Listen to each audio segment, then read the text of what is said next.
Ủa kìa.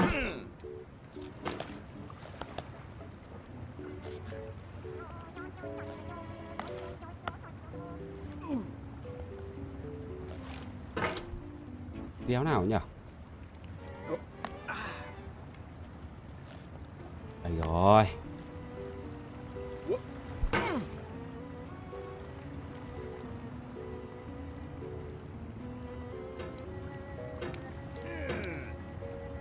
There's no feeling more intense than starting over.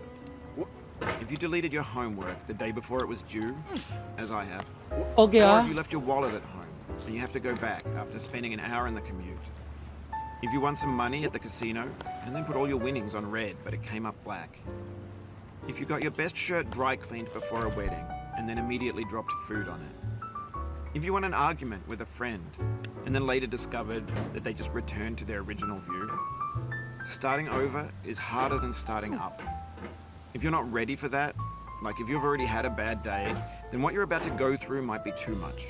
Feel free to go away and come back. I'll be here. Rồi. Alright, thanks for coming with me on this trip. I'll understand if you have to take a break at any point. Just find a safe place to stop and quit the game. And don't worry, I'll save your progress, always, even your mistakes.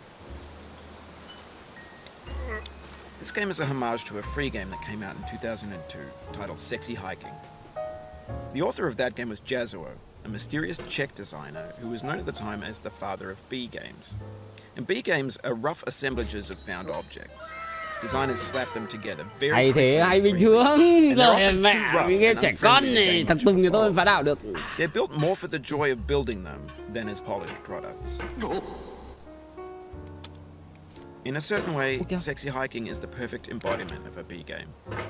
It's built almost entirely out of found and recycled parts, and it's one of the most unusual and unfriendly games of its time.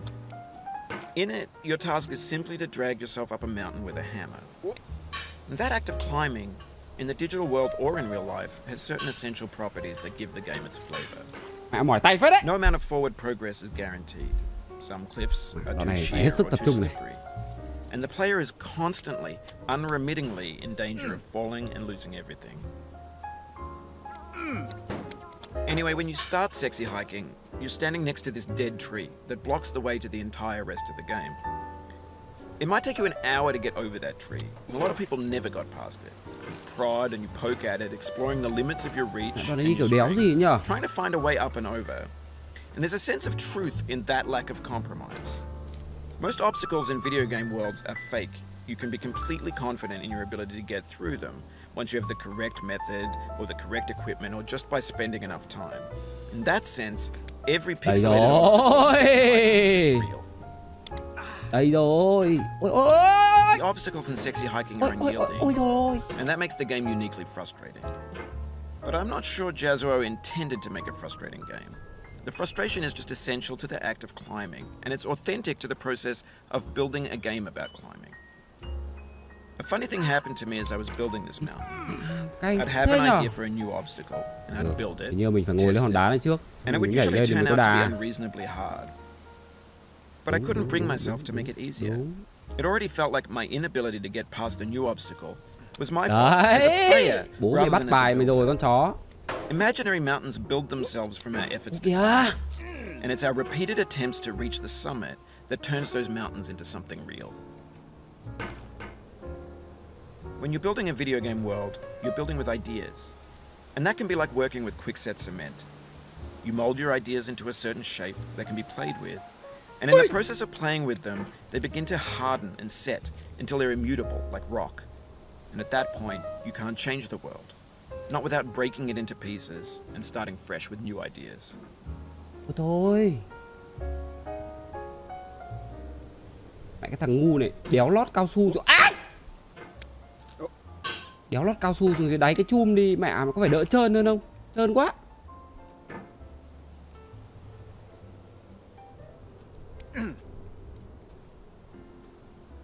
Ok.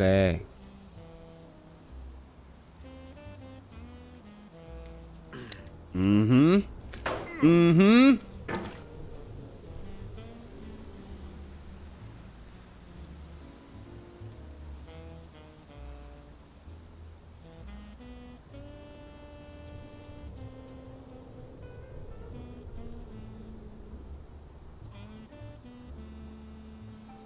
Ui.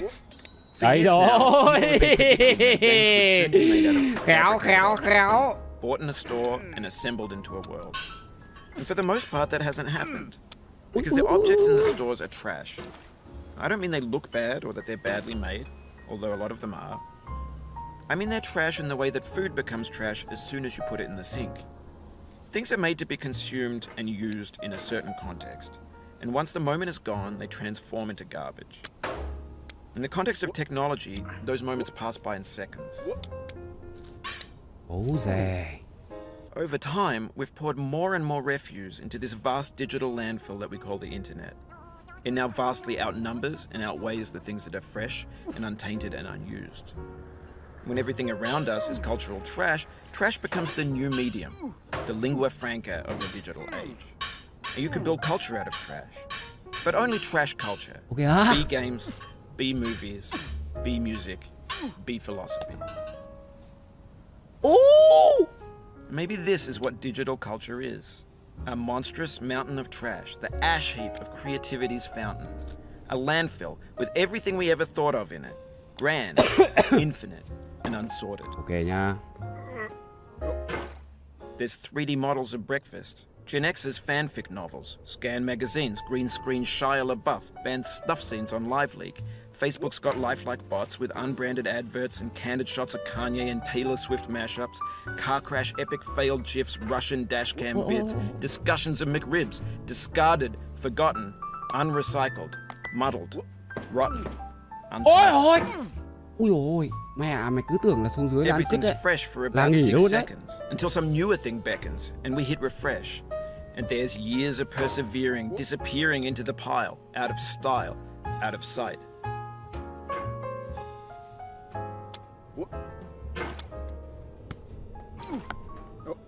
Đây rồi. Phải là như thế.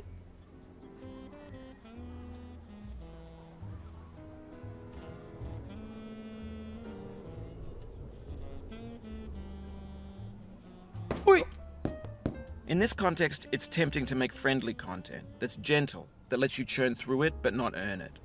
Why make something demanding if it just gets piled up in the landfill, filed in with the bland things?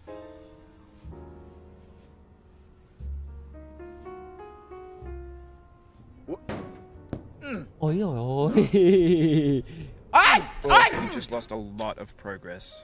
That's a deep frustration, a real punch in the gut. Mẹ đoạn khó thế nhở.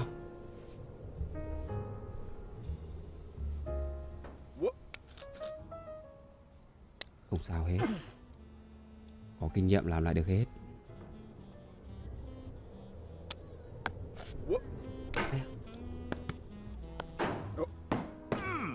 Ui ui ui ui ui ui ui. Mẹ, nguy hiểm thế nhở.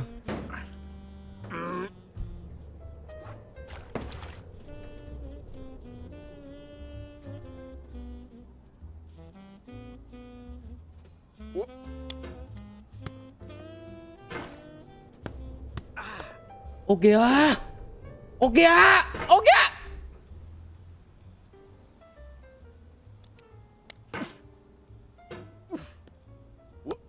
Ui ui ui ui thôi thôi. Ô, anh xin mày.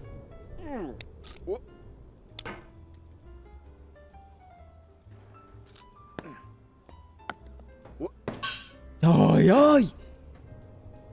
À, có cái pâu kia cứ đập vào hoài à. Ui tôi ăn cứt con mẹ rồi.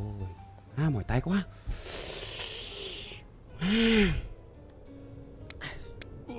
Ô cảm ơn Minh nhá, cảm ơn em.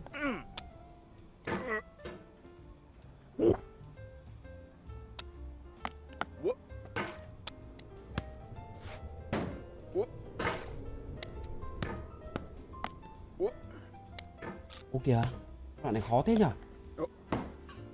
Ui ui ui ui ui ui ui ui. Mẹ mà nãy đi phát một mà.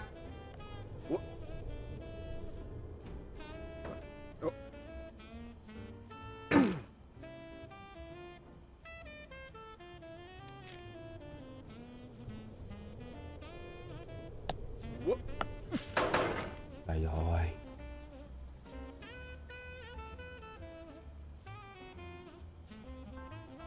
Mình bị vội quá. Mình chơi từ từ thôi.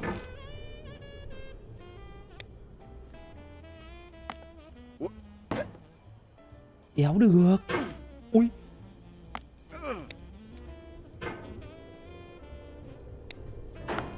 Ô kìa. Mẹ khó thế nhở?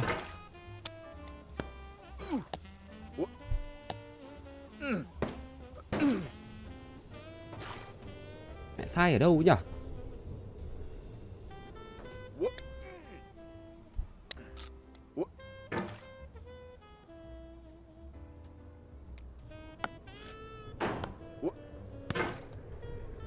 Ô sai ở đéo đâu nhở? Mẹ lúc nãy lên đoạn này dễ lắm cơ mà.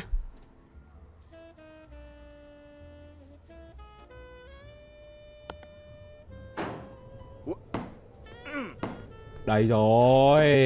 Mẹ mày con chó này.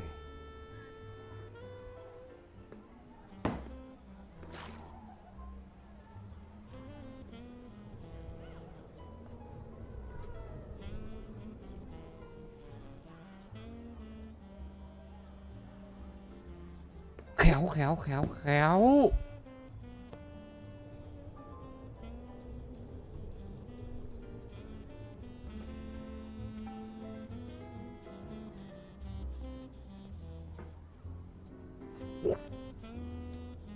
Cái này xong rơi xuống, mắc vào luôn đúng không ta? Ha. Ha. Bố dè.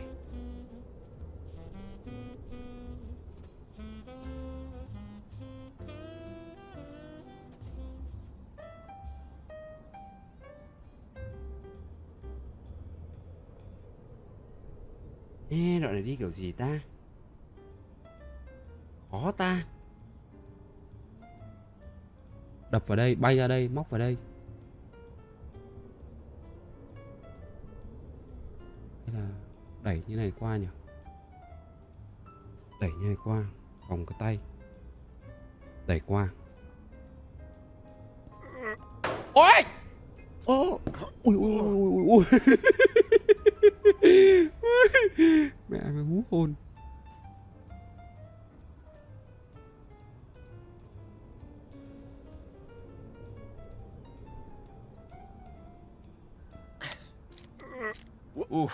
Ô kìa.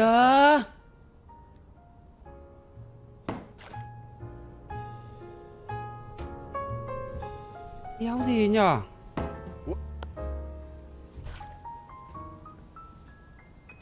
Như đây lên tắt được hay sao ấy? Oh, it happened again. Keep on trying, don't let it get to you. Ôi đéo lên được rồi, thì mẹ phải đi vòng lại rồi.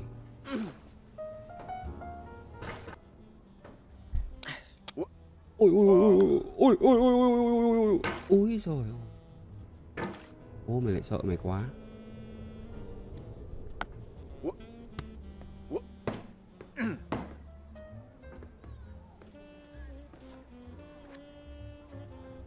Tham phát đấy.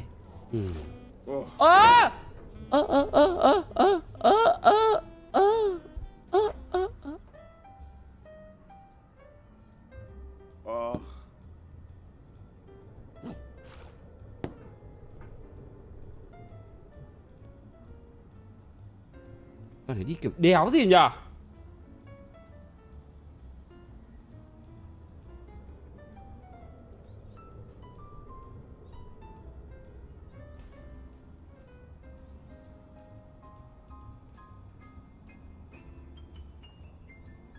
Bật một phát sang đây.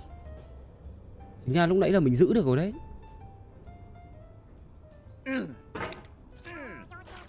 Ui rồi đéo được. Ui đéo được. but they're staying down. Mary Pickford. Lên YouTube nghiên cứu xem chúng có đi đoạn này kiểu đéo gì nhỉ?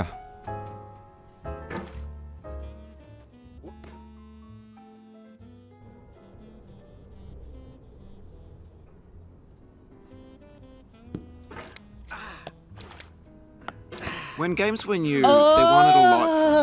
Daunting you, taunting you, resetting and delaying you. Players played stoically. Now everyone's turned off by that. They want to burn through it quickly. A quick fix for the fickle. Some tricks for the clicks of the feckless. But that's not you. You're an acrobat. You could swallow a baseball bat. Bây giờ mình nhảy lên mình móc vào camera đúng không? Ui, đéo được. Mẹ. Khó đấy.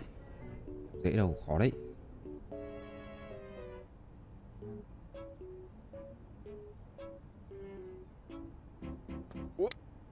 Ôi kìa, mẹ cứ đập cái kia nhá.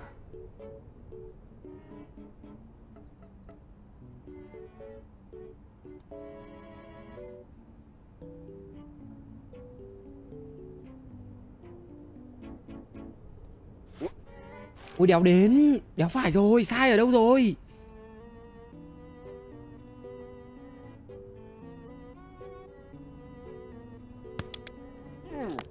Ui, thương anh đang sửa chim em ơi.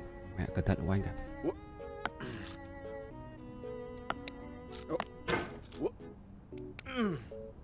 Em ơi! Đoạn lên kiểu đéo gì nhỉ?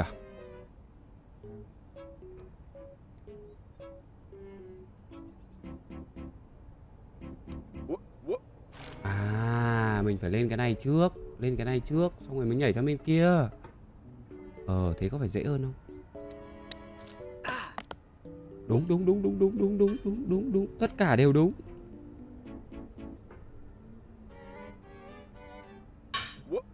Now I know, most likely you're watching this on YouTube or Twitch, while some dude with 10 million views does it for you, like a baby bird being fed chewed up food. That's culture too. Ôi!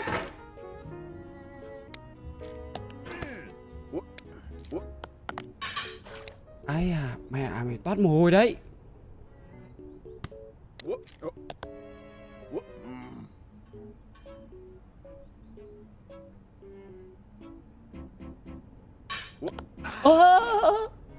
Cái thế nhỉ?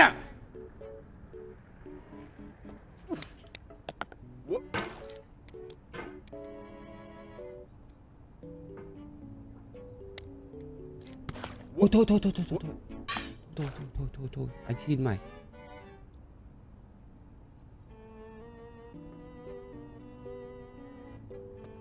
Ơ kìa.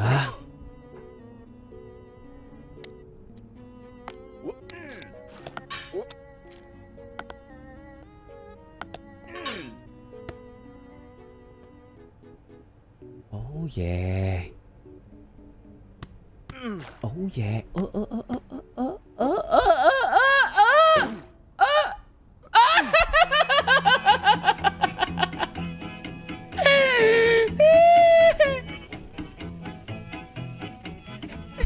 Get nasty over there, boy.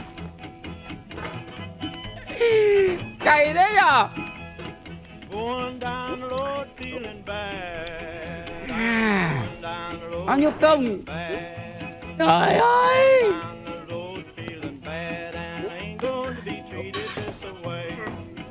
Thương tôi.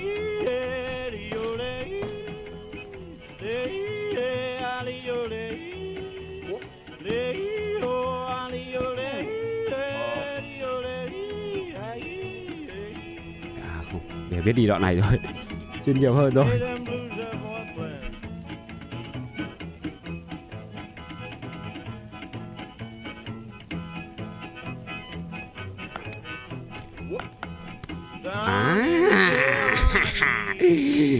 Dễ.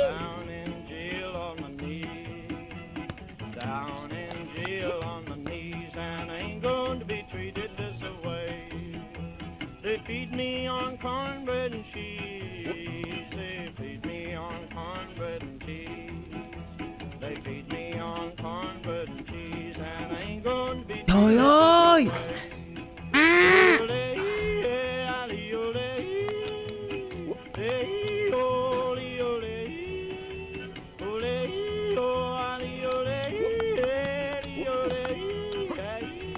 Ôi thôi thôi thôi thôi thôi thôi thôi thôi thôi thôi thôi thôi thôi. Let's go to town, boys.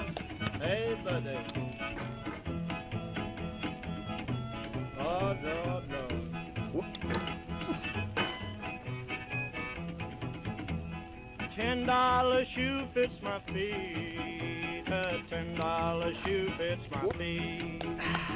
$10 shoe fits Ô kìa. my feet. And I Ui, ain't đội ơi, gonna treat it đội ơi. this way. Going Cứu, where the cứu, weather cứu, suits cứu, my clothes. cứu, cứu. I'm going where the weather suits my clothes. I'm going where the weather suits my clothes, and I ain't going to be this away.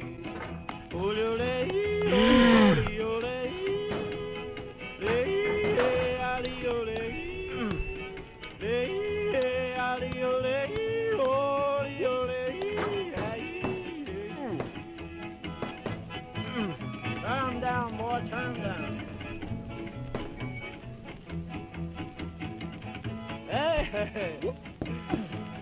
Ôi kìa, sao lên tận đây?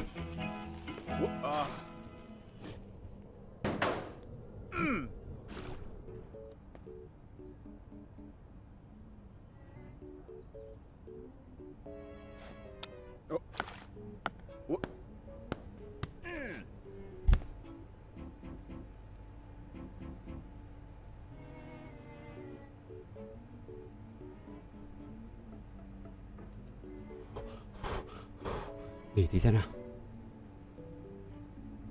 Hay là mình phải nhảy sang bên kia, xong mình bật sang bên này nhỉ, mình đang bị tham quá.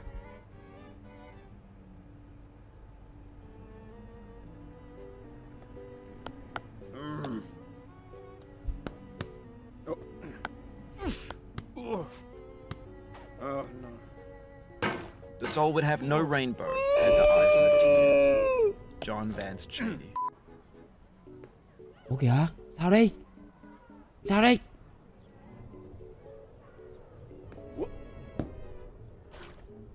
I feel within me a peace above all earthly dignities, a still and quiet conscience. William Shakespeare. Bố mày lạy mày luôn đấy.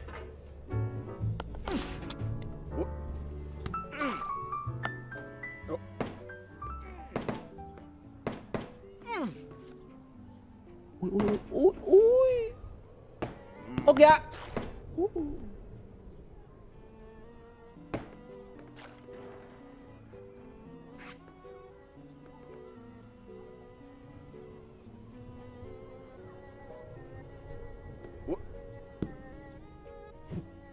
Ôi giời. You cannot now believe that you will ever feel better. But this is not true. You're sure to be happy again. And knowing this, truly believing it, will make you less miserable now. Abraham Lincoln.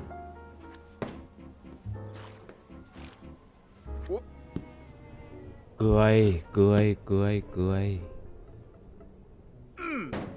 Cười đi. Ô kìa. Mẹ khó vậy. Cười đi. Cười đi. Cười đi.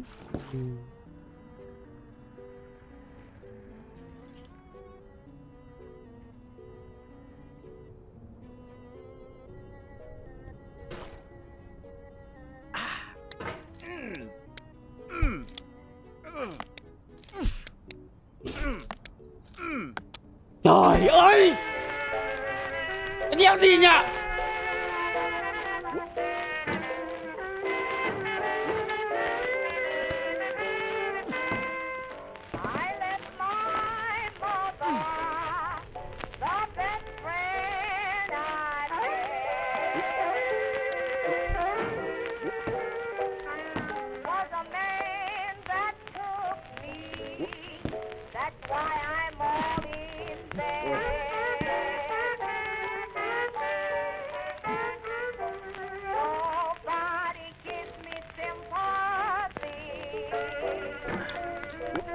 Đây rồi.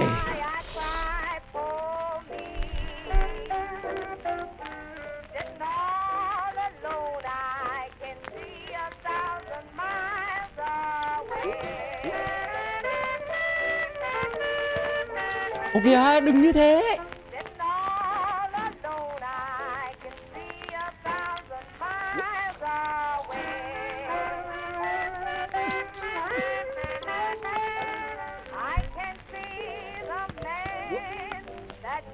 Cao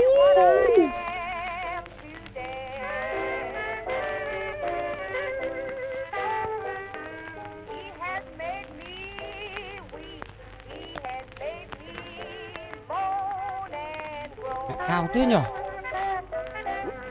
But on the off chance that you're playing Ôi this, à, mẹ what I'm mà đoạn này saying khó is, đấy. trash is disposable, but maybe it doesn't have to be approachable.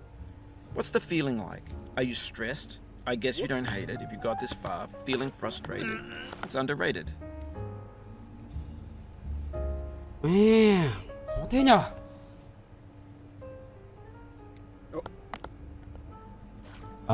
Đúng, nên thế.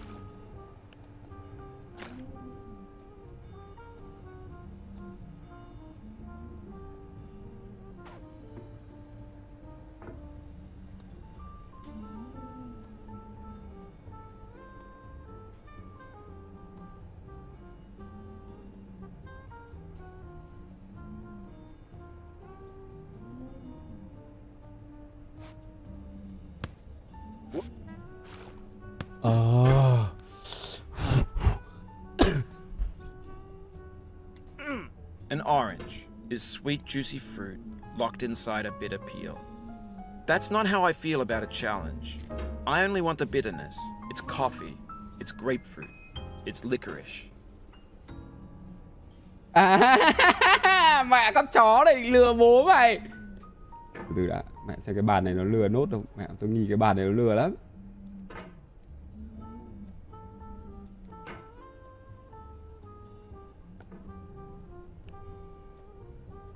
À, đéo lừa.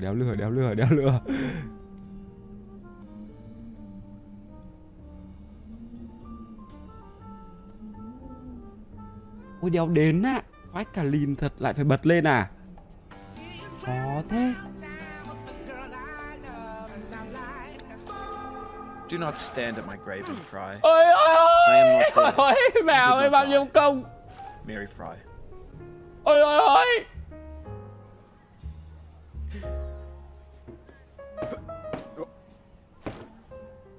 To live is to suffer. To survive is to find some meaning in the suffering. No.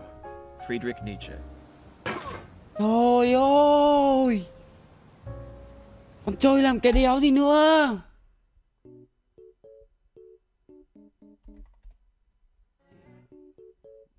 Game này có thằng Chris nó phá đảo mẹ game.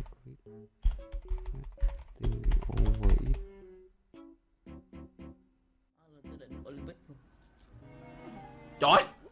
Trời, kêu tôi đi này sao đi? What the fuck?